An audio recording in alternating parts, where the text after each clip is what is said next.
Hello, I'm back on Reviews and Reacts. And remember, so you won't have to today. We'll be checking out Disney Afternoon. Ducko's Moon already did a video on this, but now it's time for now it's time for me to react to this movie, to this special. Yeah. Anyway.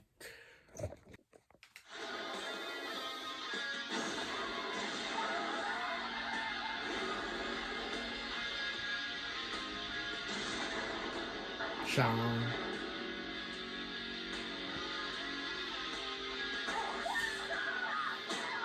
Ooh.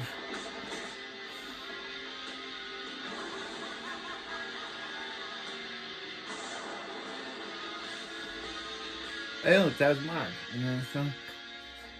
Oh boy, oh boy, oh boy, oh boy, oh boy! Yes, it's my favorite time of the day! Critic, I don't think the girls in the 90s wore this many hair products. I look like Punky Brewster's recycling bin. And why are my pants this baggy? Also, why are all the logos on the back? It's all part of the experience. Now sit down before it starts! Before what starts? You're just pressing play on the DVD player. You don't understand. This is the Disney Afternoon. There's a certain ritual to this. We act like we just got back from school, throw our belongings on the ground for our mothers to pick up, surround ourselves in high fructose corn syrup, and reward ourselves for dealing with the mental scars of our tremendously flawed education system. Wait, aren't you talking about Disney's One Saturday Morning on ABC? Fuck Disney's One Saturday Morning on ABC! That was just a carbon copy cartoon cock comparison compared to the Disney Afternoon.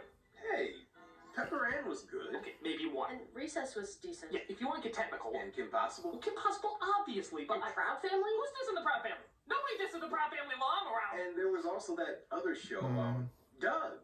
Yeah, that was a pretty good cartoon. He didn't like. You can't deny that He must have didn't had like. some sort of impact on your life. What you're both missing is that the Disney Afternoon He got beat up. sense of magic He and got beat up for was mentioning Doug. welcome home from a long day of schoolhouse popularity or awkward social punishment. So, if there's no other comparisons to lesser forms of art, Doug is a lesser form of art. For the first time ever from 1990 to 1997, Disney took some of its hit syndicated shows and ran them with all new material in a 2-hour block called the Disney Afternoon. Sure, there were some reruns and specials featuring the old classic Disney cartoons before then, but this was the first time Disney put a slew of new programming back to back in one glorious lineup. Most of it timeless, some of it not so much. But we'll get to that when we get to that. The Let's look manga. at Disney's first installment, Gummy Bears. Gummy Bears, bouncing here and there and everywhere. The Adventures of the Gummy Bears. And yes, the first thing you're thinking pops into everybody else's head too. Why is this? Why and or how do you make a show based on a fruit snack whose head and limbs you disturbingly bite off? Well, despite such a distracting commercial tie-in, the show surprisingly wasn't that bad. A lot of that had to deal with its bright colors, fantasy-focused environment, and a theme song sung by the most easily excitable group ever. Just listen to how into it these guys get. It's impossible not to get sucked in yourself. Adventure that's beyond compare. They are the Gummy Bears. Magic and mystery are part of their history, along with the secret of gummy berry juice. The legend is growing, they take pride. Yeah, these people seem to be really happy for a Gummy Bear show.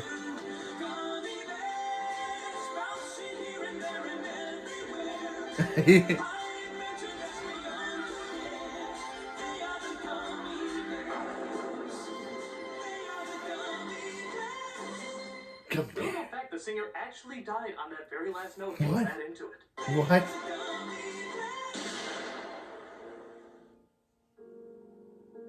The guy who took Gummy Bears too A boy seriously. named Kevin. He lives in a kingdom trying to be conquered by a group of ogres led by the egotistical Duke. King Gregor's castle will be nothing but a big pile of gravel. Get moving! Time is money, or it would be if I were paying you. Truth be told, I always thought the Duke for most of my childhood was just Skeletor before he lost his flesh. In fact, maybe this all takes place in the same universe and Skeletor is just the Duke's ghost. Tomorrow!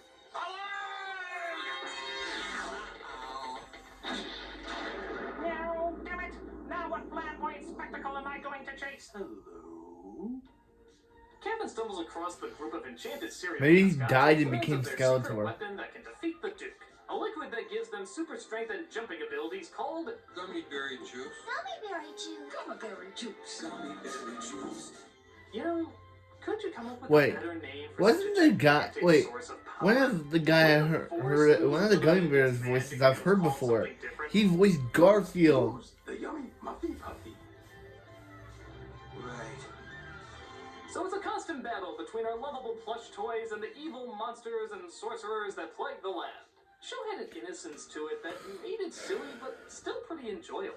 But maybe a lot of the show's intrigue came from the fact that it sounded like most of the bears ate your favorite cartoon characters. Like Garfield, He's more homesick than we are. Tigger, Oh no, of course not. Yeah, this voiced by the same actress. Natasha, Gruffy Gummy, you have the manners of a billy goat. Tony Curtis, Don't you tell me who I like and who I don't like. and of course, Nicolas Cage. What? This is the way the No. neighbors have their picnic. That will never get. I'm kind of wondering if Disney maybe should consider doing other shows based I don't know what on my life-size reaction to that got copyrighted. Doritos. Don't know what my reaction to that video. Why that video got copyrighted. Man. But that was only the first show in the lineup. Next was the always popular DT. What? DuckTales? Why don't you just say the title? Because I have literally 24 years after its release have just now gotten the theme song out of my head, and I don't want to risk putting it back in my head by possibly saying the title once more. You mean DuckTales? Malcolm. As many of you know, I've talked about this show several times in the past on both my ratings of the He's- story arc and, of course, my top 11 candidates. Malcolm is dead. It's too late for him, so I won't... Critic is killing Malcolm. But we can talk a little bit about it. The show centered around Scrooge McDuck looking after Huey, Dewey, and Louie as their parents once again refused to take any responsibility for them, and all the adventures and crazy characters they encounter finding treasure. It's sort of like Indiana Jones meets Duckula. Does Yeah. anyone remember that? I don't care. Despite the fact that the focus of the story is continuing to reward the 1%, the show still kicks ass even years later, giving us all sorts of memorable secondary characters, like Launchpad, that Witch Duck, that Inventor Duck, the Chubby Woodchuck Duck, and Robo-Duck. Hey, I said the characters were memorable. Oh, he's still. Oh, yay, Malcolm's still alive. It's still creative, and it's still incredibly I thought he. likable. It has just as much charm now. How's he still alive? He literally said it was too late for him. How did they? They didn't even call an ambulance.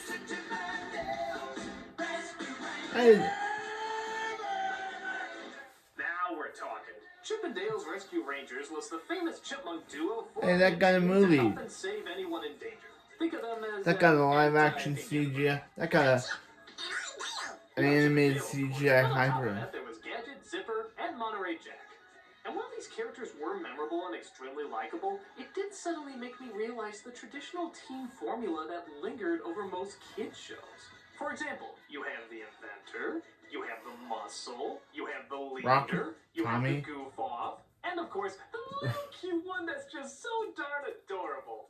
But Yeah, let's be you fair, had this the is when that junior, formula was Billy, just starting to be the put into muscle, effect. Rocky, Maybe we should the credit for putting two leader, popular Tommy. characters on a team Yeah, instead of just those having were sometimes two Power people Ranger whose references. Real voices sound like Babs Bunny and the crazy taxi guy fighting over the same woman.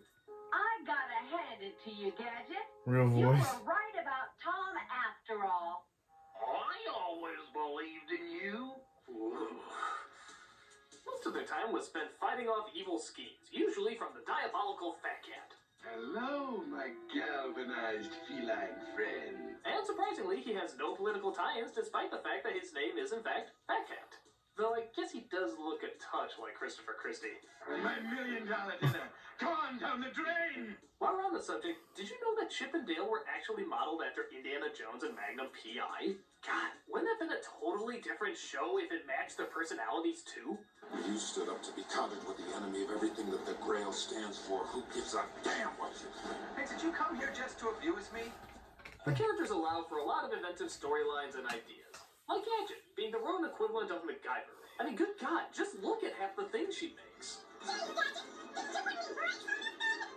be silly, Chip. Of course I did. But they fell off a few blocks back. Hey, Tamara, can you make a car out of a skateboard and a hairdryer? No, all I can do is a Chevy pickup truck sculpted out of rubber and ice. Your insults are the craft! A lot of characters lent their way to learning some good lessons too. Like always be yourself, have confidence in your work, don't join cults. Yeah, there was actually an episode about the dangers of following a cult. And I think like most kids around my age, found out what a cult was by watching this episode. Hey, it's better than finding out other ways. He had more cheese wedges than he could count, but he's far richer in spirit now that he's giving up all his wealth to be fizzed. It's actually pretty clever social satire. A group of mice mistake a cola commercial, you know, the ones that always say you don't belong unless you buy our product, and they turn it into a literal interpretation. Ah, we were all lost once before we found the cola code. And I'll be damned if I can't remember one algebraic equation from all my days of school, but yet years later, I still remember every fucking word of the Cuckoo Cola song. Come along, you belong. Feel the fizz of cuckoo cola. Get to the store and take all the Yeah, he's hurting. How is he not dead? How's Malcolm? How did Malcolm survive? It was cute, Craig it was beating him clever, up, and characters we could never and him forget. and Craig saying he's lost. After Chip and Dale wrapped up, we then moved on to a show with a familiar character who's a bumbling pilot with his gigantic plane and the timeless environment that he inhabits. I'm talking, of course, about the Jungle Book. Tailspin. Tailspin is arguably one of the stranger setups. Not because of the plot itself about a delivery pilot who battles air pirates along with his sidekick Kit, but why the Jungle Book characters? It's like having the cast of Bambi in a film noir. It doesn't add up. Well, maybe part of it is that, surprisingly, Jungle Book, after inflation, was the fourth highest grossing Disney film at that time. So I guess they figured it made sense to give them their own show. But even then, there's only 3 characters that ever made it in: Baloo, Louie, and Shere Khan. Where are the other guys? Wouldn't it be great to see Ka in there? Or Ka? But then again, to their credit, maybe that's all they needed, as the rest of the characters stood on their own quite nicely. Kid was sort of the everyday kid you wanted to be, especially when he was flying around on that glider thing. He's kind of like an adorable green goblin. I mean, more adorable than he already is. Baloo told me never to talk to strangers, and I've never met anybody stranger than you. Cute kid. There was Rebecca, who ran the business, who a lot of people didn't like, but honestly, I think she's a perfect comic foil. Just look at all these reactions when Baloo tries to disguise his friend as a scientist. Guten Tag, bonjour, how you doing? What are you doing in that getup? You have me confused with someone entirely not myself. I'm Dr. Sven Philippe Gesundheit, BVD. You mean PhD? That's it. She even plays along in finding ways to teach Baloo a lesson for trying such a lazy scheme. Hi! Just checking to see if you've landed on Mars yet. Yeah, and it's bedtime here. You should be out there exploring, collecting specimens. Now, don't you dare come back without a cargo hold full of plants and animals. Oh, and while I have you, I don't know, she never bothered me. What did bother me though was her kid, Molly, who was sort of like a witty 2.0. I'm not Molly. I'm Danger Woman. Here to inspect my secret headquarters. She was just as annoying, just as cutesily pandering, and just as inconsistent in her appearances. Sometimes Rebecca needed a sitter for her, other times she was nowhere to be seen. Where the hell did she go in the middle of those episodes? Take care for filler. I think she was just an unused gummy bear that they decided to fit in somewhere. You stay away from my mommy. Molly! Needless to say, any episode centered around her definitely needed more air missiles falling in her direction. Just wait till you tune in next week. Same danger time. Same danger. And then, of course, there's Don Carnage. Don Carnage knows all that a feared pirate needs to know, you know? Oh, how does one describe Don Carnage? Imagine if Ricky Ricardo got fed up with his wife, took his Caribbean band, and just started robbing the shit out of people. You got pretty much as hilarious a villain as you can conceive. Fetch me the nasty bird! You are my word for catching the early bird! What a lousy place for a wall. How is it this guy never got a spin-off show? He's fucking hilarious. And I know what you're thinking, yeah, he's a pirate, he's a bad guy, so that would be good for kids, but hey, pirates were kind of the first forms of democracy. I mean, come on, all his pirates have different accents, and hell, I think Don Carnage has like 8 different accents in his one voice. You had better get that annoying bird back here if you ever want to see sociable insecurity. It's teaching kids about being together with all sorts of different races, even if you are a million different races in one somehow. It can work. Disney, make it happen. Oh, little britches. Say it isn't so. For such a strange combination of characters and timelines, Tailspin had a great feel, charming characters, and enough air battles to keep any kid happy.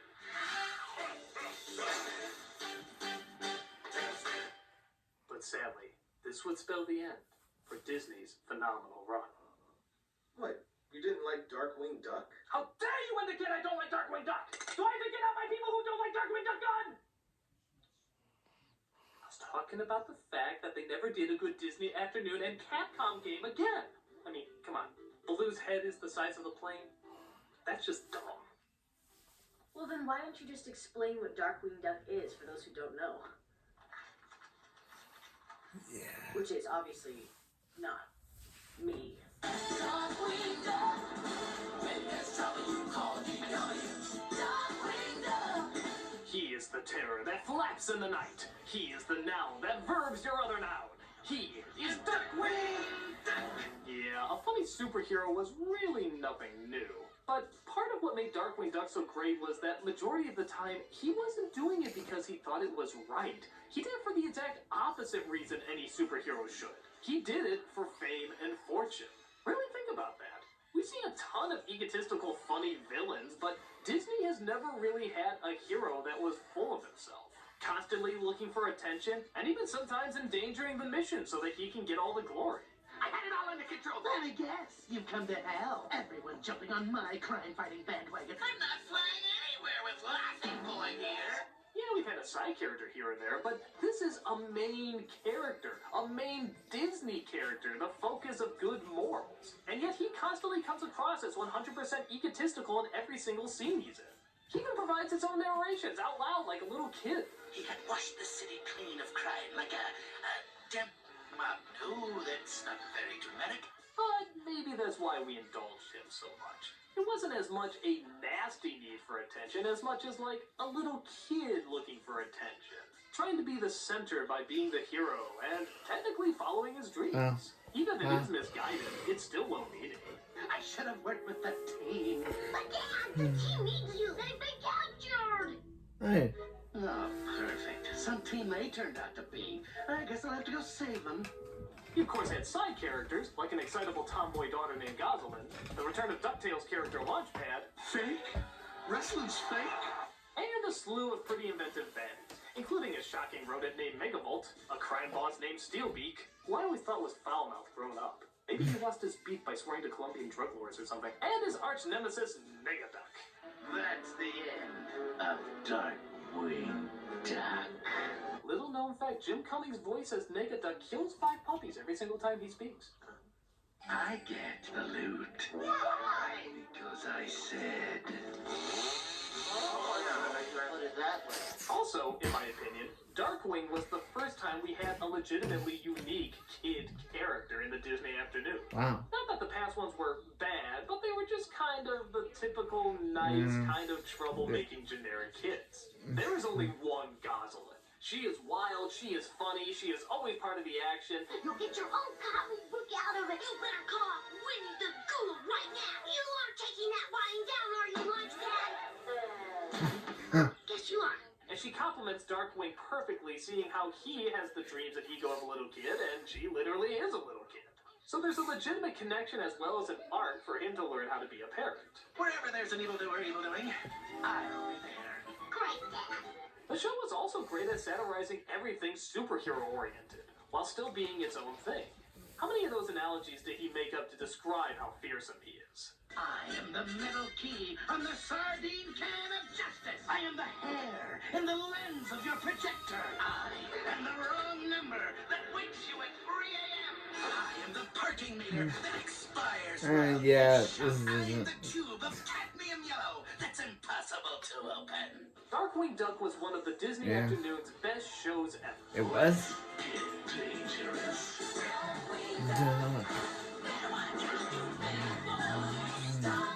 Duck. Before, sadly, its inevitable decline. Decline? What do you mean decline? Well, like any ongoing series that we love, what goes up must eventually come down. But we'll worry about that in the second half. For now, what do you say we all watch commercials while eating some Teenage Mutant Ninja Turtle fruit snacks? Ew, you held on to those since the 90s? Oh no, they're current. Oh, well, heck with that. I'm gonna reconnect with My Little Pony. Oh, you held on to that since childhood? No, it's current. Well, I'm gonna reconnect with my nostalgia by playing with my Transformer. Did you get that out of your attic? No, it's current. Well, let's do something that's not current by watching children's cartoons while talking over them. I think I just realized how much. It's changed. Hey, it's Relu over there.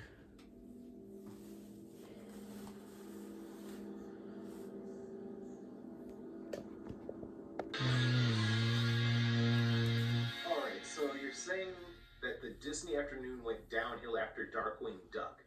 Does that mean you hate Goof Troop? No! Oh, good. Ish.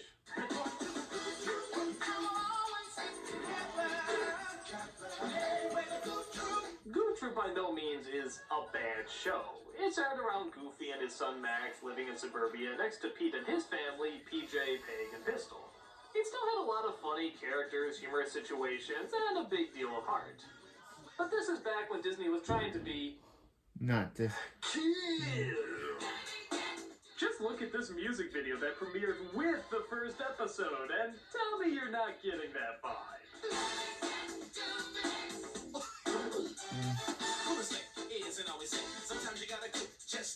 Oh yeah, all the kids are gonna be doing the Goofy. Goofy this week. I get the No. feeling the man No is one's- gonna steal a move or two from this. This is total jigginess. You gotta be getting Goofy. That. Hey, Shaq. Aside from maybe Kid wearing a backwards hat, which even then you could argue keeps the hat on better ways flying, the past Disney shows had a timeless feel, just trying to tell good stories with good characters. And aside from this Wonder Bread, there's still this very strong indication that Goof Troop was the first time the Disney Afternoon was trying to be hip and with it. Give him the shades, have him ride a skateboard, have him be totally embarrassed by his dorky dad, because the 90s are so anti-authority. Bubble tape is not part of a well-balanced diet. Because of that, Max is not exactly the most interesting character. He's sort of just some 90s stereotype kid we saw in most shows and movies around then. No proclaim person. 200 gorilla burger. He's cool, but he can screw up. He has attitude, but possesses a good heart. He has a rocket hairstyle, baggy clothes, and he's into anything that's extreme. I feel like I'm losing a cherry on my sundae. The foam on my root beer. But to the show's credit, he's not annoying per se. There's just not much to him. For me, the real focus of the show was on Pete's family. I wish the show was just based on these guys. This is where the real comedy gold was. Playing sick, eh? Well, you can't fool me, see? I was a fool way before you were born. You have an overbearing father, a completely neurotic son, a half-kind but half-threatening mother, and a psychotic little daughter. Seriously, who needs their kid Pistol? Now go out there and uphold the family IQ. I loved these guys. I wanted more of them. In fact, why couldn't they have the title of the show? Call it Pete Beat. Okay, title needs work, but you get the idea. I think because shows like Home Improvement and Family Matters were just as popular with kids as they were with adults, there's this big push to throw away the wild imaginative worlds and stick to the all-too-comforting, all-too-boring realms of suburbia. And what fun is that in an animated show? At least for kids. I mean, what kind of adventures ever happen in suburbia? Well. Except that. Yeah. But again, as everyday cartoon shows go, Goof Troop still got a few laughs and had enough enjoyable characters to keep it afloat. Goof Troop. Bonkers, on the other hand. Bonkers? While more city-based than suburban-based, Bonkers' Bonkers? problem wasn't that the location was horrendously passe, it's that the idea was horrendously passe. Bonkers. Now, That's tell me if that's this the name doesn't of the sound show. familiar. A tune and a cop. Roger Rabbit. Yeah. Roger Rabbit. You don't really need an explanation after that, do you? As soon A as you tune and a put in cop. A tune and a cop. That's the first thing you're gonna think Roger of. Rabbit. But hey, maybe it'll be cool. Like, remember how great it was to see all those famous cartoon characters walking around? With Disney's endless library of unforgettables, surely we'll see some of them here, right? Well, I saw the Mad Hatter in the opening. I saw Dumbo for a second. They're watching Darkwing Duck on TV. That doesn't count! And literally, there's a whole episode where Mickey Mouse is kept in a carrier cage the whole time, and you never see him. And I mean, never see him. Roll over, boy. Roll over. Okay, here's a hard one. Play dead. What is the purpose of having Mickey Mouse on your show Yeah. if you're never going Yeah. to show him? Yeah. Mickey just want more money? Will he not come out of his trailer unless they double his salary? Tell those sons of bitches unless they want to animate a fifth finger for me to flick him off. I want more dough! It's surely bonkers. The main character of the show would in no way be so annoying you'd rather smash a hammer against your ears to experience a more pleasant sound. Electrocute me, burn me to a crisp, and blow up the police station. Where did I go wrong? Oh, how did I fail my Yeah, literally all the Bonkers is other. kind of like a mix between the Garbage Pail Kids and Snarf, yet somehow Both terrible, the audiences probably. would want to return to this. We have to go to corkscrew and unnasty and how could those little monsters do this to me? I trusted them. Even the side characters, one of them being a stick-in-the-mud cop who has no sense of humor. Roger Rabbit. Roger Rabbit. It's a little confusing because at least in Roger Rabbit, it was live action and animation. Here, it's all animation. So the wonder if it doesn't really stick out. I mean, yeah, you get the idea that all the drawn people are supposed to be real people, but let's say they come across a cartoon of Aladdin. You wouldn't know which one was supposed to be the tune and which one was supposed to be real, would ya? Which is why, I'm sorry to say, kids, there will never be an Aladdin and Bonkers crossover. Oh. Even Animaniacs, who share the same time slot, took a pretty mean dig at it every once in a while. No wonder you like that bonkers show. That junk's rotting out your brain, man. It wasn't funny, it wasn't creative, pretty much everything about it had already been done before. It Yeah, was a show that was in it's not desperate really good. need of an eraser. Yeah, I agree. Just seeing these clips makes me realize how bad the show must have been. And thus, Disney would never do anything different, anything original, or anything groundbreaking. Well, let's say, ever. a gargoyle. Gargoyles, like DuckTales, I've talked about many times before, so I won't dwell too much. But looking back at the other shows Disney was turning out, This was on when I was a kid, but I never watched it. more and more, just what if you This was on really like Disney Gargoyles XD or kinda was. Disney Channel as a kid. It was their first As- straight-on series but I never show, watched it. And their TV animation, which hadn't really done anything quite this heavy or This was on like dramatic, Disney stepped Channel up when its I was a active kid, but I never really watched something it. that Disney Don't shows know were doing why. at that time. If it's not- And debatably haven't really done since. It didn't need a hip-hop theme song or popular catchphrases to be badass. It just had to be badass to be badass. And that came from its strong heroes, its complex villains, and its dark, grim style. Also, half the cast of every Star Trek series ever made helps, too. It was a fantastic show, and we loved every single minute of it. Why? Because never once did it ever rely on any sort of cheap Disney gimmicks. We had Aladdin for that.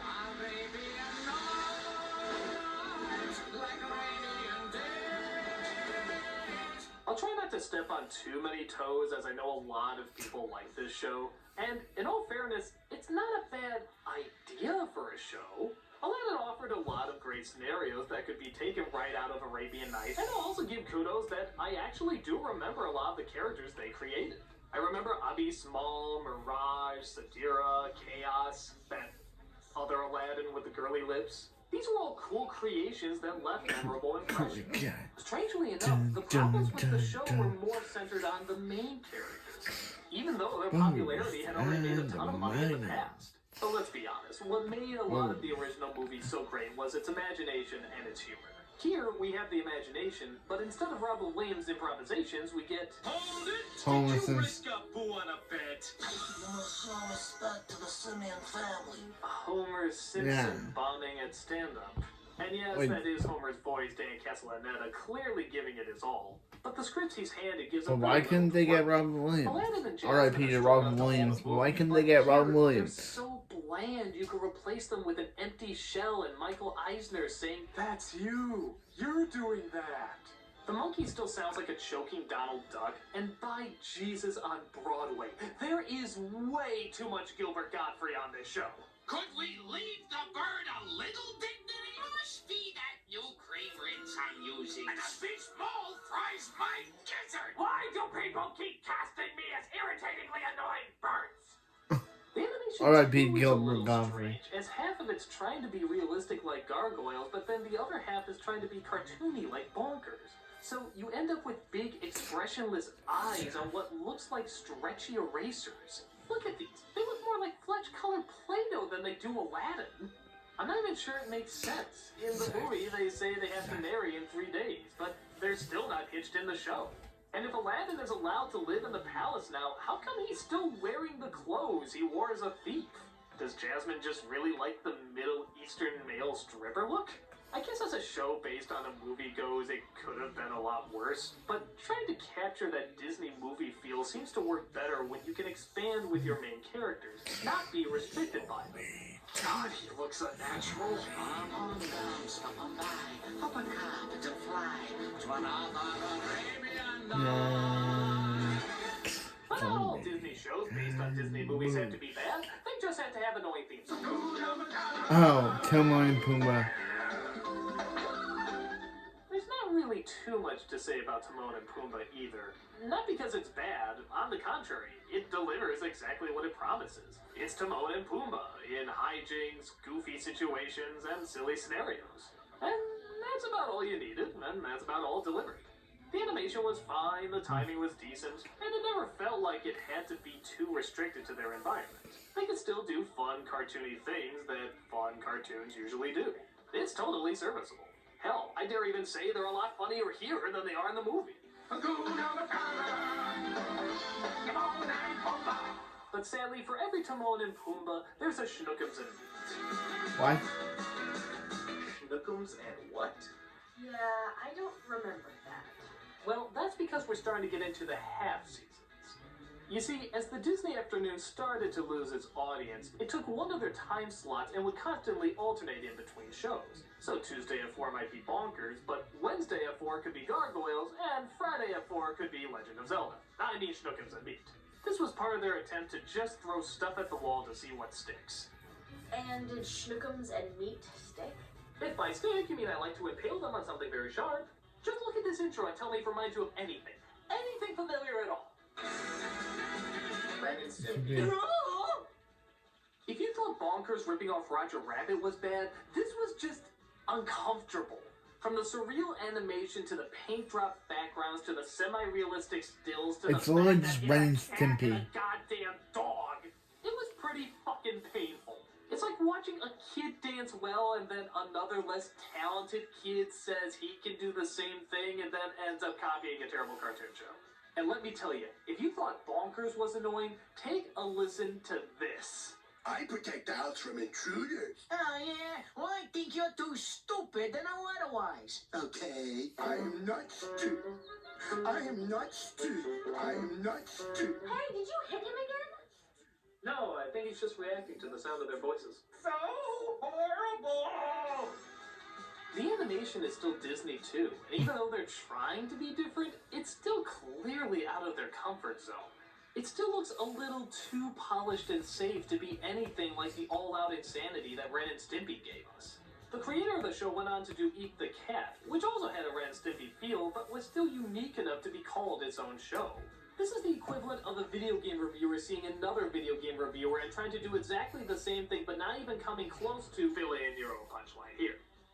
But as bad as this is, it still doesn't compare to the final 2 shows desperate enough to cash in on what Disney considered at the time major attitude-ness. What show is that? Quack Pack. Quack Pack. You know how Goof Troop kind of exploited speaking the language of our personality-deprived youth? Well, Quack Pack is the fucking parade for it. Just look at this intro. Film strips? Why, that's not current and hip. Oh yeah, now this is current and hip. Huey, Dewey, and Louie. Oh, I mean...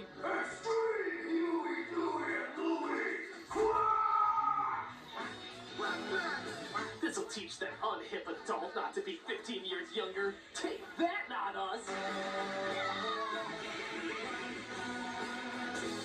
Even the song sounds ridiculous, and I'm including by Disney standards. I feel like quacking, so I think I will. What the hell does that mean? Who wakes up and says, I feel like quacking today? Did I miss that thing? Did I miss that thing? And there's your first problem. How do you make anyone called Huey, Dewey, and Louie cool? Well, I think the thought process is just to take the most popular of the three Home Improvement boys and just make three of them. No, I'm not even kidding. These kids have no personalities outside of Jonathan Taylor Thomas quotes and 90s poses. Oh, don't know what 90s poses are? I'll give you a run through. The I don't care pranksters. The I don't care belly layers. The I don't care arms folded and or hands in pockets. The I don't care shrug, followed by the I don't care resting hands behind my head. And the constant I don't care leaning against anything I can lean against. But hey, they don't need personalities because they use radical abbreviations like Uncle D. Gee, what's your rap, Uncle D, but We've got a room to clean! Well, if it worked in the Brady Bunch and Sunny Delight commercials, surely our youth must be saying it nowadays. a disgusting sight. Granted, it's not like they've never used abbreviations before. DW, could you give me a hand? But something about those initials just has a good ring to it. That reminds, mostly I don't know, they remind me of Arthur. Experiments, superheroes, top secret missions, pretty much DW, Arthur. Which would be great if Remember? you wanted to see any of these characters go through any of those. You know, Remind me of because that. it's fucking Huey, Dewey, and Louie. Why would you say Without DW? the It reminds me of incredibly rich Doug Arthur. or the incredibly funny Doug. Huey, Dewey, and Louie are not interesting characters. I love to see Darkwing Duck go through all of this. I love to see the Rescue Rangers go through all of this. But those are great characters I wanted to follow. These are just the Jonas Brothers, if even less personality was required from them. These are just So the many Jonas comic Brothers. books, so little time. You guys ever think maybe we should quit reading all these comics and do something? Someone's been reading self-help books again. Pitiful. So there's no other way to put it, people. This show is pretty bad. To the extreme!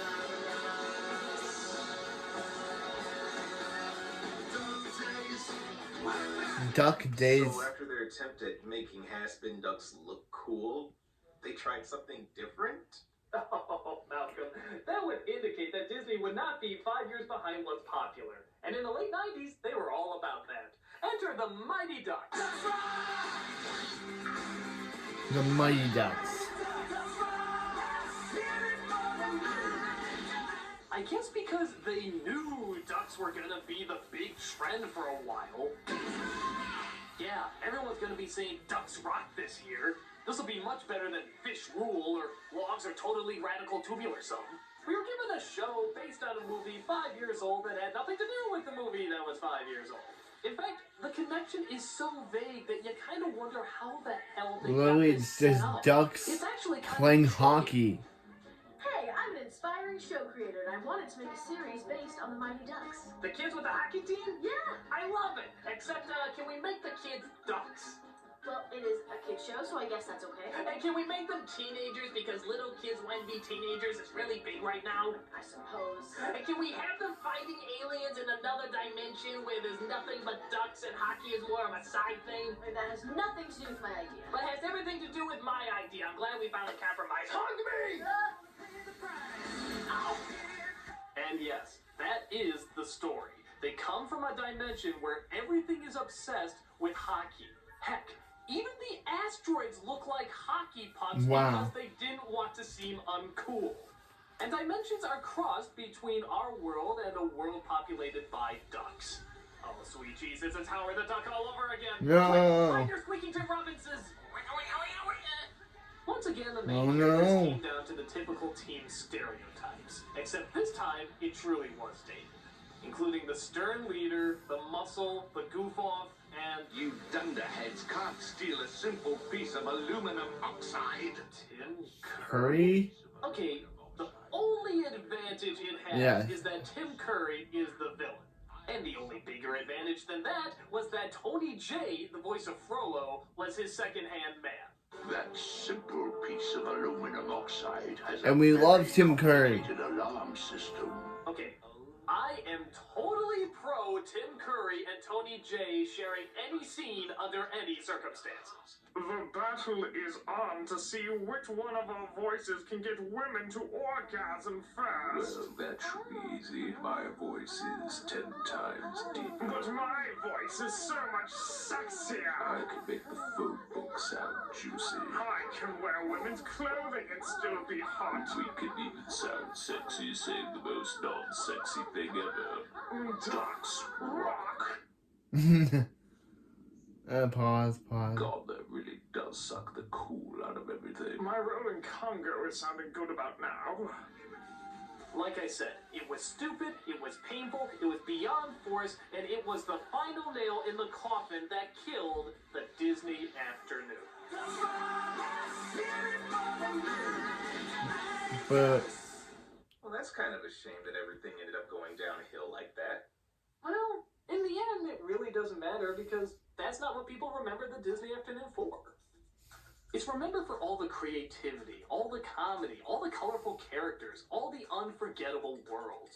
Everything has to have an end, and at least they went out on such a stupidly bad note it couldn't be forgotten.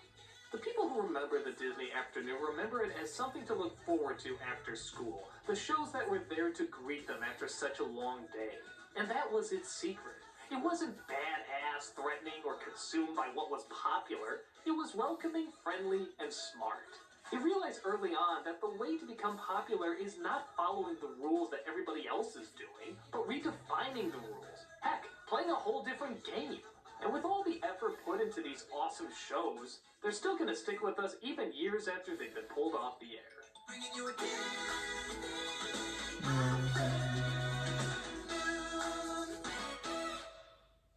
Well, Disney afternoon is over. Now what do we do? Son, you do Oh, your hey. homework right now. R.I.P. to his mom.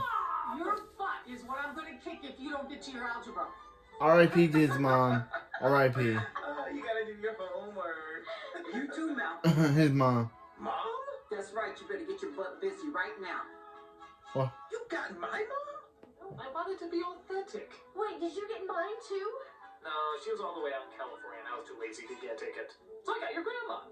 Yo, lady, you be getting your ass into them books, or I'm gonna Hey, get Rob. this fist into your eyes. Well, I got a grandma. Don't make me whack my Grandma. outside of your backside. Wow, she's like the white black grandma we all have. Just rock.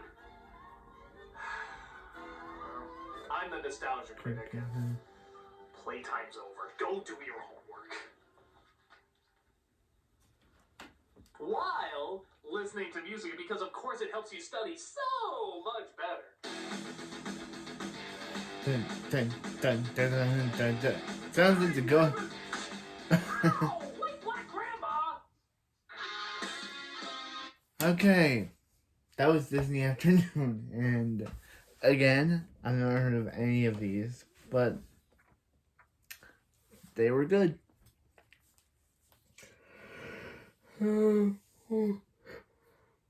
Next is Fox Kids. It may be 1 hour, but we'll get through it. It made 1 hour. I'm surprised he was able to make a 1 hour tribute to Fox Kids. 1 hour. 1 hour tribute. Let's see it for Fox Kids.